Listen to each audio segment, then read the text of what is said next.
정담은 교회 성도 여러분, 반갑습니다. 지난 9월 21일 주일 우리가 함께 나누었던 말씀 기억하시나요? 바로 홍해 앞에서 우리는 이라는 제목이었죠. 그날 받았던 뜨거운 은혜와 도전들, 혹시 한 주를 살아가면서 조금씩 희미해지진 않았나요? 괜찮습니다. 그래서 오늘 그 말씀의 핵심만 쏙쏙 뽑아서 다시 한번 우리 마음에 깊이 새겨보는 시간을 가지려고 합니다. 맞아요. 이 시간은 그냥 설교를 한 번 더 듣는 게 아니에요. 말씀을 다시 돌아보면서 이번 한 주간 내 삶의 문제들 속에서 이 말씀을 어떻게 붙들고 살아갈 수 있을지 그 구체적인 힘과 지혜를 얻는 시간이 될 겁니다. 자, 설교에서 가장 중요했던 첫 출발점이 바로 이거였죠. 애굽에서 나온 게 해피엔딩이 아니었다는 거. 그건 진짜 이야기의 시작에 불과했습니다. 수백 년간 노예로 살다가 이제 막 자유인이 된 이들, 하나님의 백성으로 산다는 게 뭔지 광야라는 학교에서 이제부터 배워나가야 하는 거죠. 어때요? 이 모습이 바로 죄에서 구원받은 우리의 삶과 정말 똑같지 않나요? 그렇다면 그 한 치 앞도 보이지 않는 막막한 광야에서 하나님은 과연 당신의 백성을 어떻게 이끌어 가셨을까요?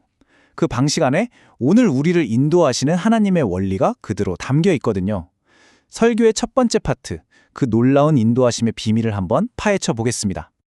우리가 주일 설교에서 하나님의 인도하심을 딱 세 가지 키워드로 정리했었죠?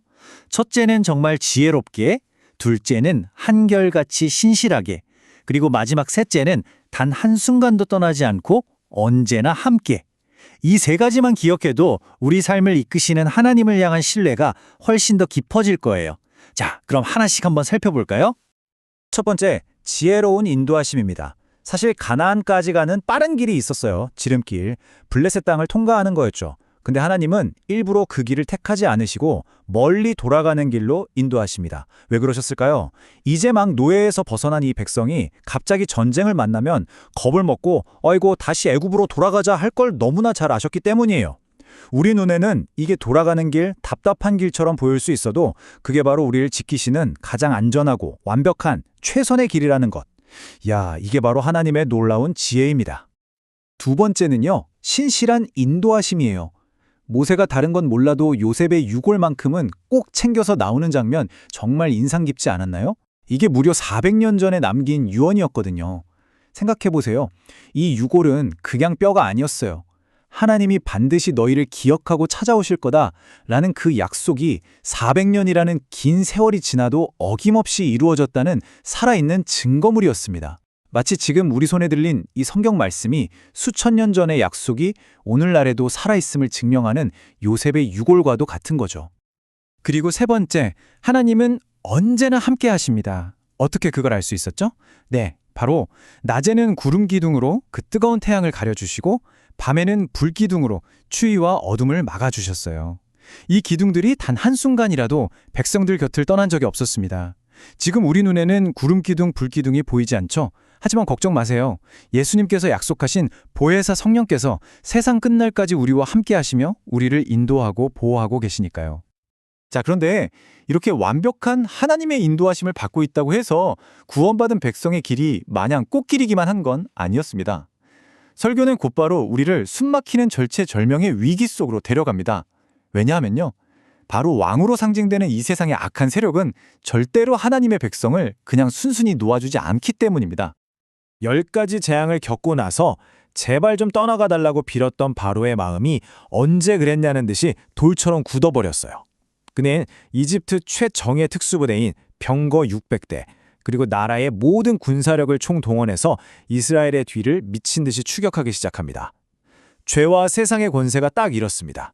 우리를 다시 옛 삶의 노예로 만들기 위해 끝까지 집요하게 쫓아온다는 걸 잊으면 안 돼요. 그런데 이 상황이 더 기가 막힌 건요, 이스라엘이 갇힌 이 장소가 정말 완벽한 함정이었다는 사실이에요. 앞에는 시퍼런 홍해가 넘실거리고 뒤에서는 이집트 최강의 군대가 먼지를 일으키며 쫓아오고 양옆은 요새와 광야로 꽉 막혀 있었어요. 그야말로 사면초가 완벽한 막다른 길이었죠. 그런데 여기서 가장 충격적인 사실이 뭔지 아세요? 하나님께서 일부러 그들을 바로 이곳으로 인도하셨다는 겁니다. 이 엄청난 위기 앞에서 백성들의 첫 반응은 뭐였을까요? 정말 그들은 하나님께 살려달라고 부르짖는 대신 리더인 모세를 향해 끔찍한 원망을 퍼붓기 시작합니다. 애굽에 묻힐 자리가 없어서 우리를 여기까지 끌고 와서 죽이려고 하느냐? 불과 며칠 전에 10가지 재앙, 6월절의 기적을 눈앞에서 본 사람들이라고는 도저히 믿기지 않는 반응이었죠. 바로 이 지점에서 우리는 설교의 가장 핵심적인 질문과 마주하게 됩니다. 아니 도대체 왜 사랑의 하나님이 당신의 백성을 이렇게 옴짝달싹도 못하는 죽음의 자리로 몰아넣으신 걸까요? 여기에는요, 우리의 짧은 생각으로는 도저히 상상할 수 없는 하나님의 기가 막힌 계획이 숨어 있었습니다. 바로 이게 그 대답입니다. 하나님께서는 바로와 그의 군대를 통해서 친히 영광을 얻으시려고 이 모든 상황을 직접 계획하고 연출하셨다는 거예요. 목적은 이스라엘을 망하게 하는 게 아니었어요. 오히려 인간의 힘으로는 절대 빠져나올 수 없는 그 절망의 자리에서 오직 하나님만이 역사의 주인이시며 유일한 구원자이심을 온 세상에 똑똑히 보여주고 스스로 영광 받으시기 위함이었습니다.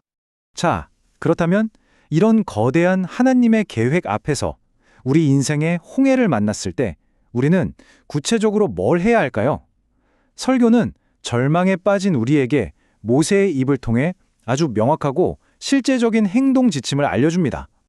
원망과 불평만 늘어놓는 백성들을 향한 모세의 외침, 딱 3가지였습니다. 첫째, 두려워하지 말라. 둘째, 가만히 서서 여호와께서 오늘 너희를 위해 행하시는 구원을 보라. 그리고 셋째, 너희가 오늘 본 저 애굽 군대를 영원히 다시는 보지 못할 것이다.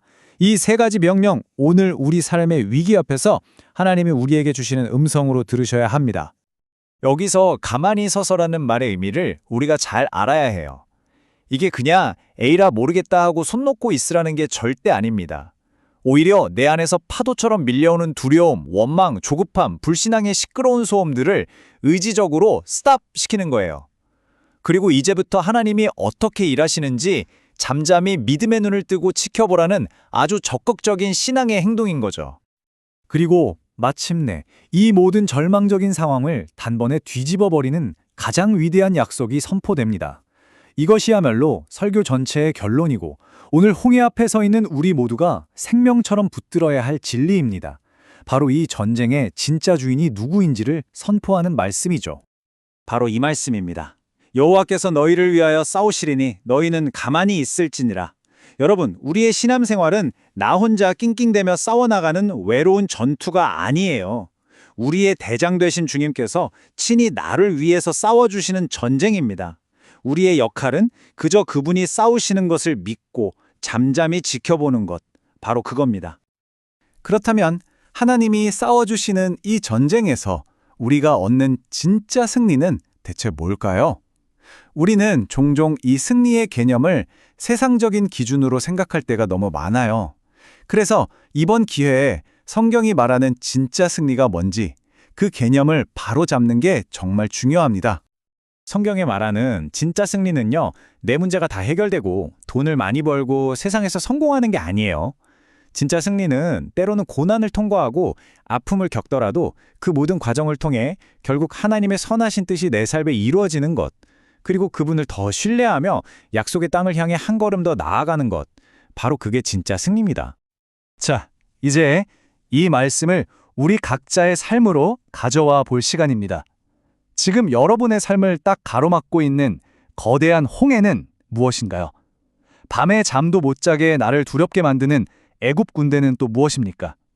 혹시 그 문제 앞에서 이스라엘 백성들처럼 원망과 절망에 빠져 있지는 않으신가요? 그러니 꼭 기억합시다. 이 싸움은 내 싸움이 아닙니다. 하나님의 싸움입니다. 우리가 할 일은 어쩌면 정말 간단해요.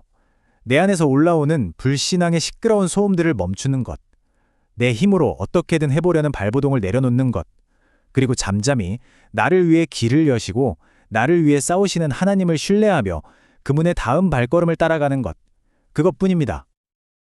홍해를 가르신 그 하나님은 오늘도 살아서 역사하시며 우리의 삶에서도 똑같이 놀라운 일을 행하실 것입니다.